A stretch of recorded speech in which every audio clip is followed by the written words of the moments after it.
அஸ்ஸலாமு அலைக்கும் வரஹ்மத்துல்லாஹி வபரகாத்துஹு. அன்புள்ள சகோதரர்களே, இந்த மார்க்க கேள்வி பதில் தளத்துல சகோதரர் அகமது கபீர் அவங்க நல்ல ஒரு கேள்வி கேட்குறாங்க. அதாவது 111வது அத்தியாயம் தப்பத் யதா அப்படின்னு வருதா இல்லையா?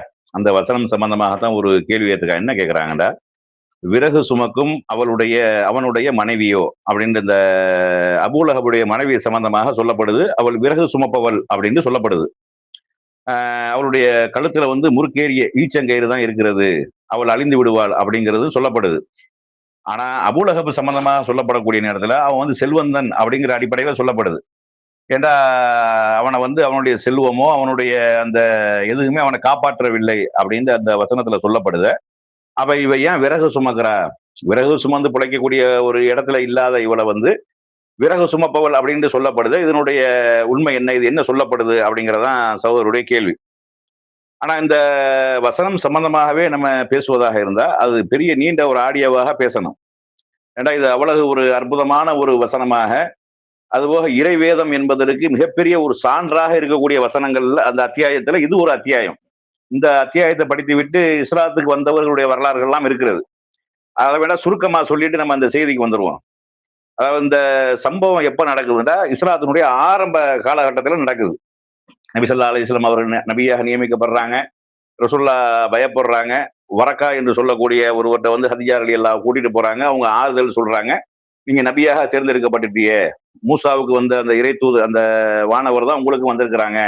இந்த மக்கள் உங்களை என்ன செஞ்சிருவாங்க, வெளியேற்றிடுவாங்க. உங்களுக்கு ரொம்ப சிரமத்தை கொடுப்பாங்க.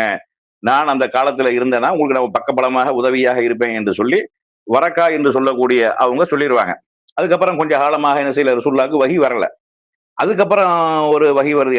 என்ன வஹி வருதுன்னா, அன்திர் அசிரத்தக்கல் அக்ரபீன், நபியே உங்களுடைய நெருங்கிய சொந்த பந்தங்களுக்கு நீங்க என்ன செய்யுங்க, எச்சரிக்கை செய்யுங்க அப்படிங்கிற ஒரு வசனம் வந்த உடனே ரசூல் ஸல்லல்லாஹு அலைஹி வஸல்லம் அவங்க என்ன செய்யறாங்கன்னா, எல்லாத்தையும் ஒரு மலை குன்றுக்கு அருகே சபா என்று சொல்லக்கூடிய மலை குன்றின் அருகே அழைக்கிறாங்க. இது அந்த காலத்தினுடைய ஒரு வழக்கமாக இருந்தது. ஏதாவது முக்கியமான விஷயம் சொல்வதாக இருந்தா அனைவருக்கும் அழைப்பு கொடுக்கப்பட்டு ஒரு இடத்துல ஒன்று கூட்டப்பட்டு என்ன செய்வாங்க, அந்த தகவலை சொல்லுவாங்க. அந்த அடிப்படையில அந்த அழைப்பை அனைவரும் ஏற்றுக்கொள்வார்கள். யாராவது வர முடியலன்னா அவர்கள் சார்பாக வேற யாரையாவது கூட என்ன செஞ்சிருவாங்க, அனுப்பி விடுவார்கள். அந்த அளவுக்கு முக்கியத்துவம் வாய்ந்த ஒரு விஷயமாக அந்த மக்களால் கருதப்பட்டது. அப்ப ரசூலுல்லாஹ் அழைக்கிறாங்கன்ற உடனே குறைசி குலத்தினுடைய கிளை குலங்கள் எல்லாத்துக்கும் என்ன செய்யறாங்க, ரசூலுல்லாஹ் அழைப்பு விடுக்கிறாங்க. அனைவரும் என்ன செஞ்சிட்டாங்க, வந்துட்டாங்க. வந்தா ரசூல் ஸல்லல்லாஹு அலைஹி வஸல்லம் அவங்களுடைய அந்த மனநிலையை புரிந்து கொள்ளக்கூடிய விதமாக ஒரு செய்தி சொல்றாங்க. அந்த மலைக்கு பின்னாடி இருந்து உங்களை ஒரு கூட்டம் தாக்க வருகிறது என்று சொன்னால் நீங்க போய் பார்க்காம நான் சொல்வதை மட்டும் வைத்து நீங்கள் ஏற்றுக்கொள்வீர்களா அப்படின்னு கேட்கிறாங்க. ஏற்றுக்கொள்வோம், நாங்க உங்களை ஒருபோதும் பொய் சொல்லக்கூடியவராக நாங்கள் பார்த்ததில்லை அப்படிங்கிற ஒரு ஸ்டேட்மெண்ட்டும் தகவலும் அந்த மக்களால் கொடுக்கப்படுகிறது. அப்ப ரசூல் ஸல்லல்லாஹு அலைஹி வஸல்லம் அவங்க சொல்றாங்க, ஒரு நாளை பற்றி நீங்க அஞ்சிக் கொள்ளுங்க. அதாவது வணக்கத்திற்குரியவன் அல்லாஹ்வை தவிர வேற யாரும் இல்லை. நீங்க என்ற அந்த இதுல கொள்கையில இல்லை என்றால் நீங்க மறுமையை பயந்து கொள்ளுங்க. இந்த கொள்கையின் அடிப்படையில் நீங்கள் வந்தா வெற்றி அடைவீர்கள். இந்த கான்செப்ட்ல ரசூல் ஸல்லல்லாஹு அலைஹி வஸல்லம் அவங்க ஹதீஸ்ல சுருக்கமா தான் வருது. இந்த கான்செப்ட்ல ரசூலா சொல்றாங்க, ஒரு நாளை பயந்து கொள்ளுங்கள் அப்படின்னு. அப்ப என்ன நடக்குது அப்படின்னா, அந்த அபூலஹப் என்று சொல்லக்கூடியவன் 2 கையிலையும் மண் அள்ளி ரசூல் ஸல்லல்லாஹு அலைஹி வஸல்லம் அவங்க மேல தட்டுறான். மண்ணள்ளி தப்பன் லக்க சாயிரலியும் அலிஹாதா ஜமாத்தனா, இதுக்கு தானே எங்களை நீ கூப்பிட்ட, நீ அழிந்து நாசமா போ என்று சொல்லி ரசூல்லா மேல மண்ணள்ளி தட்டுறான்.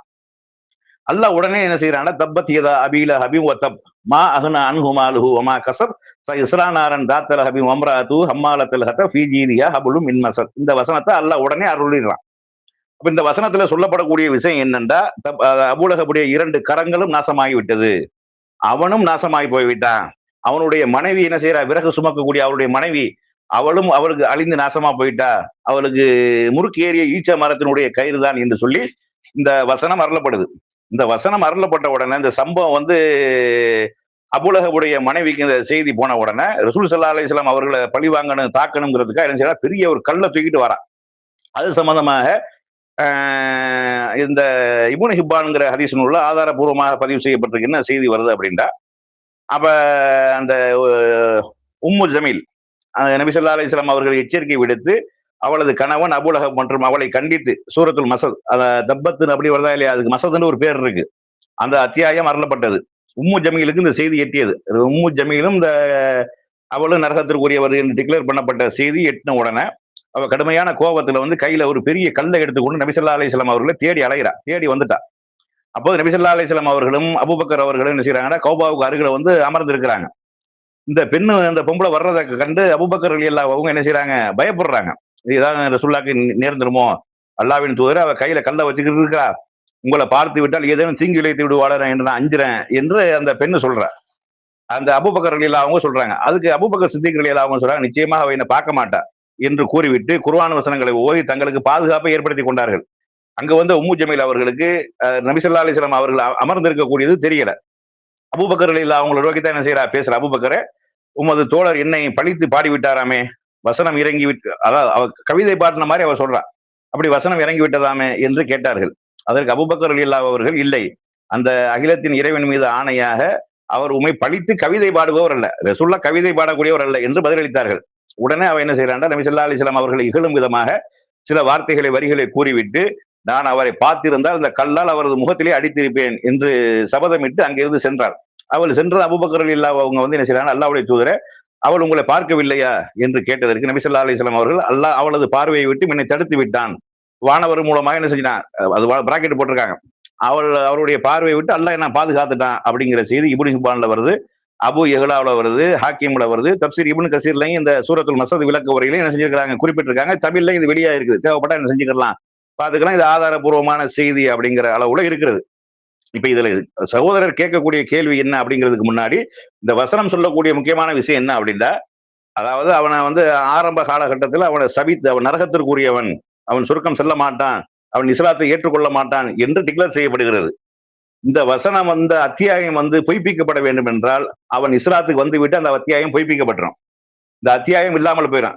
அதாவது இந்த குர்ஆன் வசனம் சொல்லுது, அவன் வந்து என்னது நரகத்திற்குரியவன், அவனும் நரகத்திற்குரியவன், அவன் மனைவியும் நரகத்திற்குரியவர்கள் என்று டிக்ளேர் பண்ணப்படுது. அந்த வசனம் இறங்கினதுக்கு அப்புறம் ஏறக்குறைய ஒரு 8-10 ஆண்டுகள் என்ன செஞ்சான், இந்த அபூலஹப் என்று சொல்லக்கூடியவன் வாழ்ந்தான்.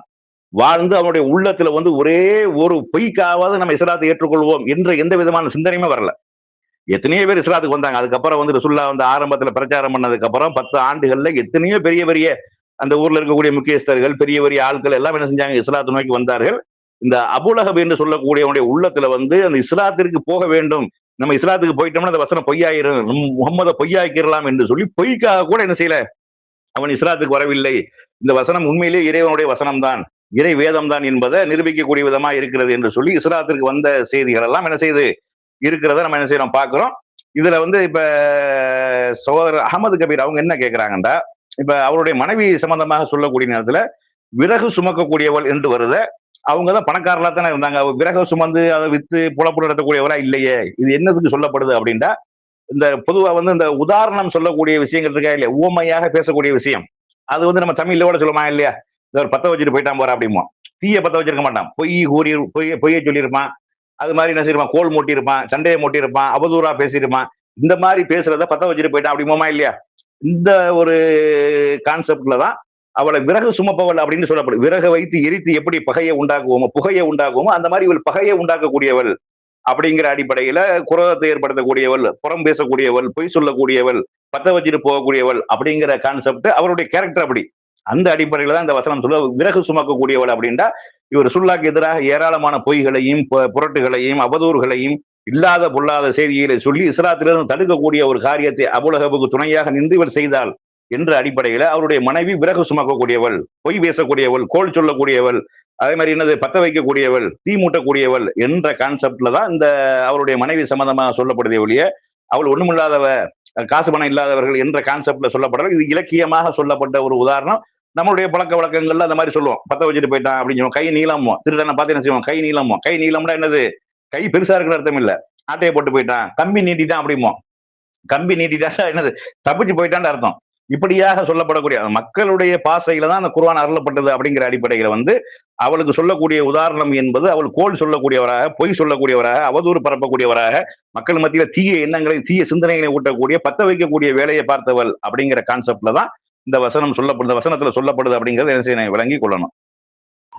அஸ்ஸலாமு அலைக்கும் வரஹ்மத்துல்லாஹி வபரகாத்துஹு. அன்புள்ள சகோதரர்களை, இந்த மார்க்கே கேள்வி பதில் தளத்துல சகோதரர் அகமது கபீர் அவங்க வந்து நல்ல ஒரு கேள்வி கேட்டிருக்காங்க. நேத்து அபூலஹபுடைய மனைவி சம்பந்தமாக கேட்டிருந்தாங்க. நம்ம அந்த சூறாவுக்கு நம்ம விளக்கமாக சொல்லக்கூடிய நேரத்திலே இது சம்பந்தமாக நிறைய பேசப்பட வேண்டி இருக்கிறது, தெளிவா நம்ம விளங்கி கொள்ளணும் அப்படின்ட்டு நம்ம சில செய்திகளை நம்ம சொன்னோம். அதாவது ரசூல் ஸல்லல்லாஹு அலைஹி வஸல்லம் அவங்களுடைய அந்த ஆரம்ப காலத்துல இருந்து அந்த வசனம் அருளப்படக்கூடிய காலம் வரைக்கும் உள்ள செய்திகளை சுருக்கமா நம்ம சொல்லியிருந்தோம். அதுபோல் அந்த வசனம் இறை வேதம் தான் என்பதற்கு நிலைநாட்டக்கூடிய ஒரு அற்புதமான ஒரு வசனம் அப்படிங்கிறது சம்பந்தமாகவும் நம்ம அதுல குறிப்பிட்டிருந்தோம். அதுல நம்ம குறிப்பிட மறந்த ஒரு விஷயத்தை சுட்டிக்காட்டி கேட்கிறாங்க. அதாவது அபூலஹபுடைய 2 கரங்களும் நாசமாகட்டும் அப்படின்ட்டு வரக்கூடிய அந்த வசனத்திற்கு சில தப்சீர்கள்ல வந்து என்ன எழுதியிருக்கிறாங்களாம் அப்படின்ட்டா, அது அவனுடைய 2 மகன்களை குறிக்கும், அவனுடைய கையை குறிக்காது அப்படின்னு எழுதியிருக்கிறாங்களே, இது சரியா? இதற்கு விளக்கம் தாருங்கள் அப்படின்னு கேட்டிருக்கிறாங்க. அதாவது அந்த தப்சீர்ல எழுதுவதெல்லாம் மார்க்கம் கிடையாது முதல்ல. குர்ஆன்ல அல்லாஹ் சொல்லக்கூடிய விஷயம், நபி ஸல்லல்லாஹு அலைஹி வஸல்லம் அதற்கு விளக்கமாக சொன்ன விஷயம் தான் மார்க்கமே ஒழிய, தப்சீர்கள்ல ஆதாரத்தின் அடிப்படையில எழுதப்பட்டிருக்குமேயானால், அதை நம்ம எடுத்துக்கொள்ளலாம். விளக்கமாக, மேலதிக விளக்கமாக சான்றுகள் மற்ற மற்ற ஹதீஸுகள், மற்ற மற்ற வசனங்களை கொண்டு சான்றுகளாக சொல்லப்பட்டிருப்பார்களேயானால், அதை நம்ம எடுத்துக்கொள்ளலாம். அவங்களுடைய சுய கருத்துகள், சுய அபிப்பிராயங்கள் அடிப்படையில, அதாவது ஏருக்கு மாறாக விளக்கம் சொல்லக்கூடிய அந்த மாதிரி நிறைய தப்சீர்ங்கிற பேர்லயே நிறைய இஸ்லாத்திற்கு முரணான கருத்துகள் எல்லாம் சொல்லப்பட்டிருக்கிறது. இப்ப அந்த அடிப்படையில, அதாவது அபூலஹபுடைய 2 கரம் அப்படிங்கிறதுக்கு வந்து அவனுடைய 2 மகனை குறிக்கும் அப்படின்னு சொல்றாங்களா இல்லையா? இதுக்கு ஒரு பின்னணி காரணம், நாம விளங்கி இருக்கக்கூடிய ஒரு பின்னணி காரணம் ஒண்ணு இருக்கிறது. அதன் அடிப்படையில தான் இந்த மாதிரியாக, அதாவது தவறான ஒரு சிந்தனையை, தவறான ஒரு வழிகாட்டுதலை மக்களுக்கு போதிக்கக்கூடிய சில தப்சீர்களும் நிறைய இருக்கிறது. கட்டுக்கதைகளையும் கப்சாக்களையும் எழுதிய தப்சீர்கள்ல தான் இந்த ஜலாலைனி போன்ற இந்த மாதிரியான தப்சீர்கள இந்த செய்தி வரும்னு நினைக்கிறேன் நான். அதாவது புகாரில வந்து ஒரு ஹதீஸ் வருது. நல்லா கவனிக்கணும். புகாரில ஹதீஸ் வருது. ஆனா ஹதீஸ்ல வந்து ஹதீஸ் முடிஞ்சதுக்கு அப்புறம் சில அவங்களுடைய கூற்றாக ஒரு செய்தி பதிவு செய்யப்பட்டிருக்கிறது. அது ஹதீஸ் கிடையாது. அது நபி ஸல்லல்லாஹு அலைஹி வஸல்லம் அவங்க சொன்னது கிடையாது. 2வது நபி ஸல்லல்லாஹு அலைஹி வஸல்லம் அவருடைய அங்கீகாரமும் கிடையாது. அதுக்கு மேல உள்ளதுதான் ஹதீஸ். சொல்கிறார், கால என்று வரக்கூடியது வந்து உருவாவுடைய கூற்றாகத்தான் பதிவு செய்யப்படுது.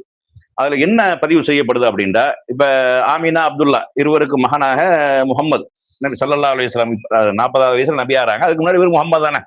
அவங்க பிறக்குறாங்க. அப்ப என்ன செய்யறாங்க, தன்னுடைய தம்பிக்கு வந்து ஆம்பளை புள்ள பிறந்து இருக்குது என்ற ஒரு மகிழ்ச்சியில வந்து என்ன செய்யறான் அப்படின்டா, துவைபா என்று சொல்லக்கூடிய ஒரு அடிமையை என்ன செய்யறான், விடுதலை செய்யறான். யாரு? அபூலஹப் என்பவன். அப்ப விடுதலை செஞ்சதுக்கு அப்புறம் 40 வயசு வரைக்கும் ரசூலுல்லாஹ் வாழ்றாங்க. அதுக்கப்புறம் ரசூல் ஸல்லல்லாஹு அலைஹி வஸல்லம் அவர்களை கடுமையாக எதிர்க்கிறான். இந்த வசனம் அது கீழே புகாரி முஸ்லிம்ல வரக்கூடிய ஹதீஸை நம்ம என்ன செஞ்சிருக்கிறோம், ஆதாரமா போட்டிருக்கிறோம். நம்ம நேற்று சொன்ன சம்பவத்திற்கு ஆதாரமான செய்தி தான். நேற்று அந்த செய்தியை நம்ம முன்னாடியே சொல்லிட்டோம். இருந்தாலும் ஆதாரம் போட்டிருக்கிறோம். இதுல வந்து நபி ஸல்லல்லாஹு அலைஹி வஸல்லம் அவர்கள் இந்த சபா என்ற மலையில ஏறி மக்களுக்கு அந்த உபதேசம் முதல்ல செய்து அந்த குடும்பத்தார்களுக்கு அழைத்து உபதேசம் பண்ணாங்களா இல்லையா? அந்த உபதேசத்தை வந்து உங்களுக்கு ஒரு நாளை பற்றி எச்சரிக்கை செய்கிறேன் என்று சொன்ன மாத்திரத்துல, தப்பன் லக்க சாயிரல் யௌம் அலிஹாதா ஜமாத்தனா, இதுக்கு தானே எங்களை கூப்பிட்ட, நீ காலமெல்லாம் நாசமா போ என்று அபூலஹப் சொன்ன மாத்திரத்துல அல்லாஹ் உடனே என்ன செய்யறான், தப்பத்தியதா அபீலஹப், அபூலஹபுடைய 2 கரங்களும் நாசமாகட்டும், அவனும் நாசமாகட்டும் நல்லா சொல்லிடுறான். அவனுடைய 2 கைகளும் கரங்களும் நாசமாகட்டும், அவனும் நாசமாகட்டும். அப்ப அவன சம்பந்தமாக தான் இங்க சொல்லப்படுது. இது என்ன சொல்லப்படுதுன்றா, அபூலஹப் சம்பந்தமாகத்தான் அவனுடைய 2 கரங்கள் நாசமாகட்டும், அவனும் நாசமாகட்டும், அவன் மனைவியும் எனது விறகு சுமக்கக்கூடிய அவளும் நாசமா போகட்டும் என்று அவங்க 2 பேர் சம்பந்தமாக மட்டும்தான் பேசப்படுதே ஒழிய இதுல பிள்ளைகள் சம்பந்தமாக பேசப்படல.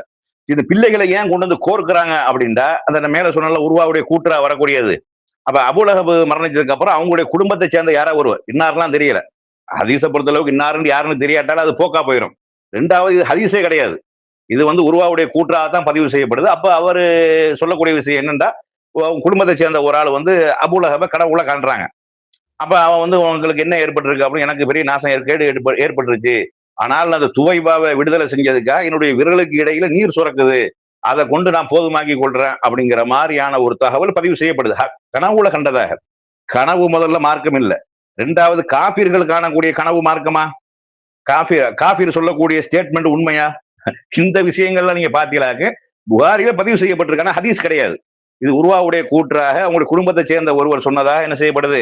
அப்ப நரகத்தில் இருக்கக்கூடிய அபூலஹபுக்கு அவனுடைய 2 விரல்களுக்கு இடையில வந்து நீர் சுரக்கப்படுகிறது, அதை கொண்டு அவன் தாகம் தீர்த்துக் கொள்றான் அப்படிங்கிற மாதிரி வருதா இல்லையா?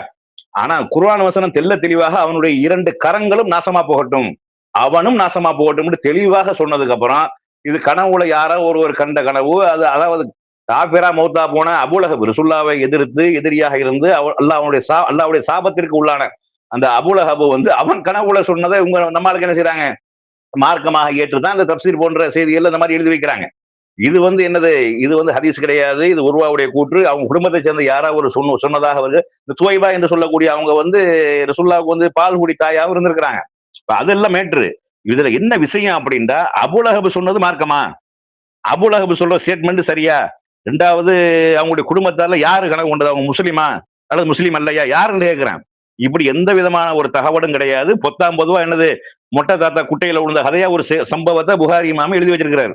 உருவாவுடைய கூற்றாக பதிவு செய்யப்பட்டிருக்கிறது ஒழிய இது ரசூல்லா இந்த கனவு சம்பந்தமாக ரசூல்லாட்ட போய் விளக்கம் கேட்டு ரசூல்லா அதை அங்கீகரிச்சதாகவோ அதை ஏற்றுக்கொண்டதாகவோ ஆமாண்டு சொன்னதா அப்படிலாம் இல்ல. ஏதோ ஒரு கனவு அபூலஹப் சொல்லியிருக்கான், எனக்கு நீர் வடியுது நான் குடிக்கிறேன் அப்படின்னு சொன்னதாக தான். இது என்னது இந்த அல்லாஹ் அவனுடைய 2 கரங்களும் நாசமா போட்டும் அவனும் நாசமா போட்டும் இவ்வளவு தெளிவாக சொன்னதுக்கு அப்புறமும் இந்த செய்தி இன்னமும் நம்பிக்கொண்டிருக்கிறார்கள் என்றால் இவங்க யாரு? இவங்க இது தப்சீர்ல அபூலஹப் அந்த கரங்கள் என்பது அவங்க மகனை குறிக்கும். ஏன்னா கரங்க நாசமாட்டும் எல்லாம் சொல்றான். அவங்க 2 மகன்களுக்கும் சொல்றாங்க. ஏன்னா அவனுக்கு நீர் வடியுது, அவனுடைய கரத்திலிருந்து நீர் வடியுது, அந்த மாதிரியாக வரக்கூடிய செய்தியை வச்சு என்ன செய்யறாங்க, விளக்கம் எழுதியிருப்பாங்கன்னு நினைக்கிறேன். ஆனா அதுக்கும் இஸ்லாத்துக்கும் சம்பந்தம் கிடையாது. அவன் நாசமா போனவன் தான் அபூலஹப் என்று சொல்லக்கூடியவன். அவன் நாசமா போனா அவனுடைய 2 கரங்களும் நாசமா போச்சு அப்படிங்கிறதா. இது தப்சீர் போன்ற தப்சீர்கள் சீராவுல விரிவா எழுதுறாங்க. என்ன எழுதுறாங்கன்னா, அரபிகள் இந்த மாதிரி சொல்லக்கூடிய நேரத்தில் கல்லையோ மண்ணையோ அள்ளி அந்த மாதிரி செய்வாங்க. அந்த ரசூலுல்லாவுக்கு அந்த மாதிரி சொன்ன நேரத்தில் அந்த மாதிரி செஞ்ச காரணத்தினாலதான் அல்லாஹ் அவனுடைய 2 கரங்களும் நாசமா போகட்டும் அல்லாஹ் சொல்றான். அவனும் நாசமா போகட்டும். கை இருந்தா கை மட்டும் நாசமா போகும், மற்றதெல்லாம் என்னது உடம்புலாம் நல்லா இருக்குது அப்படிங்கிற மாதிரி விளங்கிக்கிடுவாங்க. அப்படின்னு என்ன அர்த்தம் தெரியல. அல்லாஹ் தெளிவா சொல்லும் அவனுடைய கை 2 கரங்களும் நாசமா போகட்டும், அவனும் நாசமா போகட்டும் என்று அவ்வளவு தெளிவாக சொன்னதுக்கு அப்புறமும் இந்த மாதிரி குர்ஆனுக்கு எதிராக தப்சீர்களை எழுதி வைத்திருக்கிறார்கள் அப்படிங்கறத நம்ம என்ன செய்யறோம் பார்க்கிறோம். இந்த மாதிரியான கதைகளை எல்லாம் நம்பக்கூடாது அப்படிங்கிறதையும் விளங்கிக் கொள்ளணும்.